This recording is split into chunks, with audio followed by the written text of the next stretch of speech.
এটা হইলো পূর্ব চড়াইবাড়ি 2 নং ওয়ার্ড।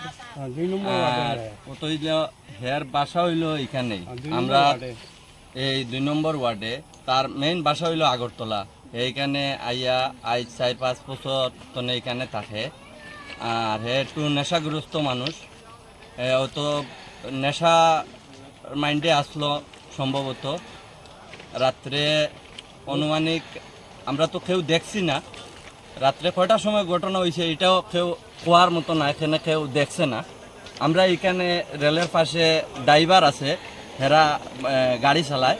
তো তারা রাত্রে কোনো সময় 3টা-4টার সময় উঠিয়া তারা গাড়ির লাইনে যাইতে লাগে। ওই সময় একজন ড্রাইভার তার বাড়িতে গুমতনে উঠিয়া তার গাড়ি যাবার পথে আইয়া এখানে রেল লাইনে হঠাৎ করিয়া একটা ডেড বডি দেখতে পায়।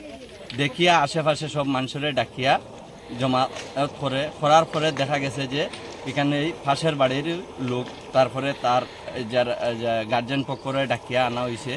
আনার পরে দেখা গেছে, তারপরে এখন থানাও আইয়া এটা গেছে।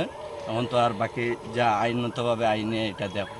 আরপিএফ সকাল যখন আমরা এখান থেকে খবর গেছে, আরপিএফও আসেন এখানে, বর্তমানে আরপিএফও আসেন, পুলিশও আসেন।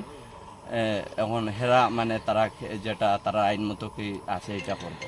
যে মারা গেছে তার নাম হইল রাজু মিয়া। তার বয়স অনুমানিক 32 বা 30 হইব।